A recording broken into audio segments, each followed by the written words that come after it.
ഓ ഒന്നും പറയണ്ട ജോമോനെ.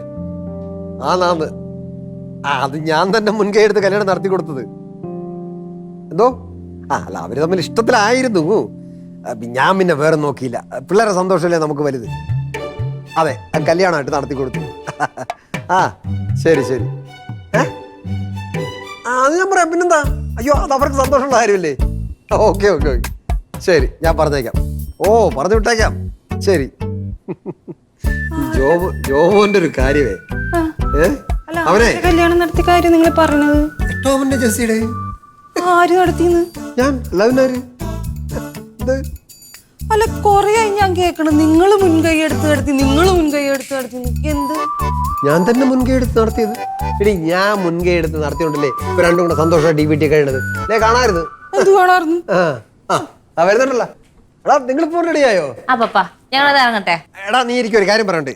പറഞ്ഞോ പോട്ട്. പിന്നെ നമ്മുടെ ജോമോ വിളിച്ചിരുന്നു. ജർമ്മനിയിലുള്ള ജോച്ചത് ഇപ്പൊ വിളിച്ചത്. ഇപ്പൊ വിളിച്ച് സംസാരിച്ചിട്ടേ ഉള്ളൂ. ആരത്? പപ്പയുടെ കസിന്റെ മോൻ. ഇവനെ കണ്ടിട്ട് കൊറേ നാളായിരുന്നു. ഇവനെ കല്യാണം വിളിച്ചില്ലെന്ന് പറഞ്ഞാൽ അവന് ഭയങ്കര പരാതിയായിരുന്നു. ഉടക്കായിരുന്നു. ഇപ്പൊ മിണ്ടിയതാണ്. ഉടക്കെന്ന് വെച്ചാൽ മോളെ ഈ കുടുംബ വസ്തു ഷെയർ ചെയ്യുന്നതായിട്ട് ബന്ധപ്പെട്ട ഇപ്പൊ അതെല്ലാം മാറ്റി ഭയങ്കര സന്തോഷത്തിലാണ് വിളിച്ചത്. സന്തോഷമായിരിക്കും. നല്ലൊരു ഷെയർ പുള്ളിക്ക് കൊടുത്തു. ജോമോൻ ഇപ്പൊ ബാംഗ്ലൂർ സെറ്റിൽ ചെയ്തിരിക്കുക. അപ്പൊ ജർമ്മനി വിട്ടോ? ജർമ്മനി യവൻ വിട്ടോ അതോ യവനെ ജർമ്മനി വിട്ടോന്ന് എനിക്കറിയില്ല. ജർമ്മനിയാണ് സെറ്റ്. ഒരിടത്തും പോലെന്നൊക്കെ പറഞ്ഞവനാണ്. വിളിച്ചതേ നിങ്ങളെ കല്യാണത്തിനെ വിളിച്ചില്ലല്ലോ. ഒരാഴ്ച നിങ്ങളുടെ അടുത്ത് അവിടെ പോയി നിൽക്കാൻ പറഞ്ഞു. ഞാൻ പറഞ്ഞു വിട്ടേക്കാന്നും പറഞ്ഞു. അല്ല, ഒരാഴ്ചയോ? പപ്പ, നമുക്ക് ഓഫീസിൽ നിന്ന് ലീവ് കിട്ടത്തില്ല. എന്റെ മോളെ, ഇതൊരു ഹണിമൂൺ ട്രിപ്പായിട്ടും കരുതിയാ പോരെ. ആരെ കാര്യം പറഞ്ഞു? അപ്പൊ ജോജന്റെ വീട്ടിൽ പോയി നിൽക്കാൻ പറയണം. കഴിഞ്ഞ വർഷം പറഞ്ഞ അവനെ കണ്ടമിന്റെ അഴുക്ക ചെറുക്കൻ. എടാ, അത് അന്ന്. ഇപ്പൊ ഭയങ്കര സന്തോഷത്തിലല്ലേ വിളിച്ചത്. വലിയ കാര്യമായിട്ട് വിളിച്ചത്. ഏതായാലും നമുക്ക് ലീവില്ല. എന്തായാലും ഇതൊക്കെ ഇപ്പോഴേ നടക്കുള്ളൂ. അല്ലാണ്ട് രണ്ട് കൊച്ചുങ്ങളൊക്കെ കഴിഞ്ഞിട്ട് ഇതിനൊക്കെ പറ്റുമോ? എന്റെ മമ്മി, ഓഫീസിൽ കുറച്ച് പ്രശ്നങ്ങളൊക്കെ ഉണ്ട്. മാത്രമല്ല, പപ്പയ്ക്ക് അറിയില്ല, ഞങ്ങൾക്ക് ഒരുമിച്ച് ലീവ് കിട്ടത്തതും ഇല്ല.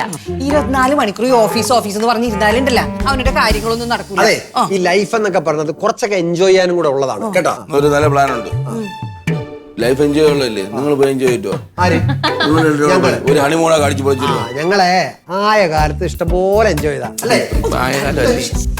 പിന്നെ ഒരു കാര്യം ചെയ്യും, ഈ ഓഫർ കളയണ്ട, നിങ്ങൾ എന്നെ കൂടെ അടിച്ചു പൊടിച്ചിട്ട് വാ. ഞങ്ങളെ നല്ലതായിട്ടൊക്കെ അടിച്ചു പൊളിച്ച് തന്നെ ജീവിച്ചത്. നിങ്ങളെ വേണമെങ്കിൽ പോയി ആലോചിക്കും. ഇയാളെ വീട്ടിൽ പോയിട്ടില്ല? ആര്? ജോജന്റെ വീട്ടില്. ജോയിച്ചേട്ടന്റെ വീട്ടിൽ ഞങ്ങൾ പോയി നീ പോന്നോട്ടോ. ഞാൻ നിന്നെ വിടാ. ഞാൻ പോണം. വാടി, നമുക്ക് പോവാം. നമുക്ക് ഓഫീസിൽ പോണം.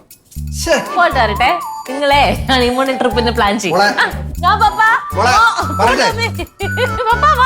ഓരോരോ പ്ലാനോട്ട് പിള്ളേരെ ഒരു കാര്യം പറഞ്ഞാ മനസ്സിലാവൂല നിങ്ങൾക്ക്. ഇനിയിപ്പോ എന്തായാലും ഒരു കാര്യം ചെയ്യാം, നമുക്കൊന്നുകൂടെ പോയിട്ടൊന്നല്ലോ. നിങ്ങൾ ഈ ഹണിമൂണിന്റെ കാര്യമൊന്നും എന്നോട് പറയിപ്പിക്കല്ലേട്ടാ. പഴയ കാര്യമൊന്നും ഓർമ്മിപ്പിക്കില്ലേ?